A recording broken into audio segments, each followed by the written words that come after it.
నా స్వగ్రామం నుండి తాడిపత్రిలో నా వ్యక్తిగత పని మీద కూడా తాడిపత్రి వెళ్ళటానికి బయలుదేరగానే పోలీసులు కొండాపురం దగ్గరకు వచ్చి అక్కడ నన్ను పోనీకుండా అడ్డుపడడం జరిగింది.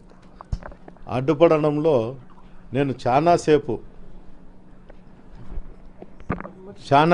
నేను అక్కడ పోలీసులతో అయ్యా నేను 10 నిమిషాల్లో పోతా, ఇది ఎవరు 10 నిమిషాల్లో నేను తాడిపత్రికి పోయి నా కార్యక్రమాలు అయిపు చేసుకొని ఇంటికి పోయి నేను తిరిగి అనంతపురం వెళ్ళాలా అని చెప్పడం జరిగింది.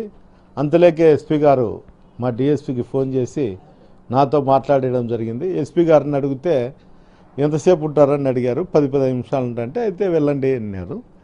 నేను అక్కడికి పోతానే తెలుగుదేశం కార్యకర్తలు అందరూ ఫోన్లు చేసుకొని అందరూ కూడా అటుకి రావడం జరిగింది. అక్కడికి వచ్చిన తర్వాత మురళీ ప్రసాద్ రెడ్డి అని నేను వచ్చినా అని నన్ను చూడనీకి వచ్చాడు. వచ్చినప్పుడు అతని పైన దాడి చేయడానికి ప్రయత్నం చేయడంతో అతను తిప్పుకొని వెనక్కి వెళ్ళాడు.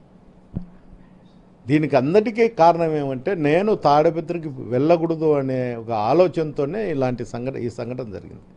ముఖ్యంగా తాడిపత్రి ఎలక్షన్ సందర్భంగా జరిగిన అల్లర్ల కేసులలో చాలామంది తెలుగుదేశం నాయకులను అరెస్టు చేయకోకుండా పోవడమే ఈరోజు ఈ సంఘటనకు దారితీసింది.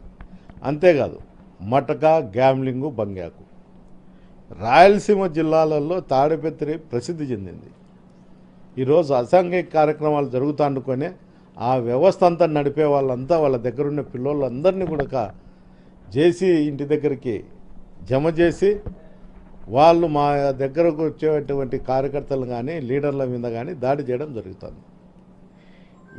ఈ సంఘటన ఈ ప్రభుత్వం వచ్చిన తర్వాత అసాంఘిక కార్యక్రమాలు పెరిగినాయి. పెద్దారెడ్డి అనే ఒక వ్యక్తి ఇక్కడ ఉంటే మాకు ఎప్పుడైనా కానీ రాజకీయంగా ఇబ్బందికరంగా ఉంటుందనే ఒక ఆలోచనతోనే ఈ దాడి ప్రయత్నం చేసినారు. గతంలో కూడా 2006లో కూడా మా సోదరుడు తాడిపత్రిలో కంటెస్ట్ చేసినప్పుడు కూడా అప్పుడు 7,000-8,000తో ఓడిపోవడం జరిగింది ఆరోగ్య కారణాల వల్ల. ఎప్పుడైనా ఈ కుటుంబం రాజకీయంతో ఉంటుందనే మా అన్నను దారుణంగా హత్య చేయడం కూడా జరిగింది. దాంట్లో జేసీ కుటుంబీకులు ముద్దాయిలు కూడా. ఇదే విధంగానే ఇప్పుడు మళ్ళా అధికారం లేదు, అధికారం లేనప్పుడే నన్ను ఏదో రూపకంగా లొంగ తీసుకోవాలనే ఒక ప్రయత్నంతోనే వైఎస్ఆర్సీపీ నాయకుల మీద దాడి చేయడం జరుగుతుంది. ఇలాంటివన్నీ మళ్ళా జరగకూడదు అనుకుంటే తట్టుకుంటే ఈ అసాంఘిక కార్యక్రమాల మీద పోలీస్ అధికారులు గట్టి చర్యలు తీసుకోవాలా. ఈరోజు జరిగిన మురళీ ప్రసాద్ రెడ్డి ఇంటి మీద జరిగినది చాలా బాధాకరం. నాకు మంచి మిత్రుడు, అలాంటి వాని మీద జరగడం నేను చాలా చింతించుతాండా. అంతేకాదు గతంలో కూడా అతని ఇంటి మీద జేసీ కుటుంబీకులే దాడి చేయడం జరిగింది. ఇట్లా ఒకరి ఇండ్ల మీద పోయి దాడి చేయడం అనేది చాలా నీచమైన సంస్కృతి. అతనేమో అతని ఇంటి మీదకో పోతే నేను వాని కథ చూస్తా, ఈ గడ్డంలో ఒక చరిత్ర ఉంది అని చెప్తాడు. అంటే అందరికీ అందరి చరిత్ర అందరి దగ్గర కూడా ఉంటాయి.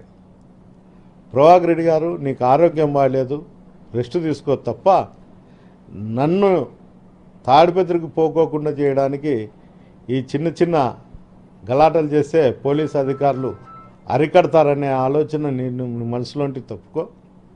నేను ఖచ్చితంగా తాడిపత్రిలో వైఎస్ఆర్సీపీ నాయకులకు కార్యకర్తల కోసం నేను పనిచేస్తా. నా ఊపిరి ఉన్నంత వరకు తాడిపత్రిలోనే ఉంటా అని కూడా ఈ సందర్భం ఇంటి మీద దాడి జరిగినప్పుడు అతని చంపాలనే ప్రయత్నం చేసినప్పుడు ఆత్మరక్షణ కోసం అతను తీసుకుండొచ్చు. అతనికి లైసెన్స్ వెపన్ అది, అతనేం తీసుకున్నాడు. ఫైర్ చేసినట్లు కూడా ఎక్కడ కూడా నాకు తెలిసి ఎక్కడా లేదు. తీసుకున్నాడు కాబట్టి అతను ఈరోజు బతికున్నాడు అనేది నేను చెప్పగలుగుతా.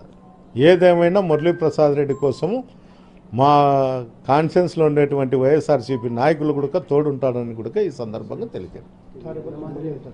మళ్ళీ వెళ్తా, నేను ఎస్పీ గారిని అడుగుతా, ఎస్పీ గారు పర్మిషన్ తీసుకొని నేను మళ్ళీ కూడా తాడిపత్రికి వెళ్తా. అదే కదా ఇప్పుడు ఆ ఆలోచనతోనే నేను హ్యూమన్ రైట్స్ కూడా నేను కేసు పెట్టినా. నేను హ్యూమన్ రైట్స్ పెట్టినప్పుడు కూడా ఇద్దరు నా దగ్గర మెసేజ్ కూడా వచ్చింది వాళ్ళకు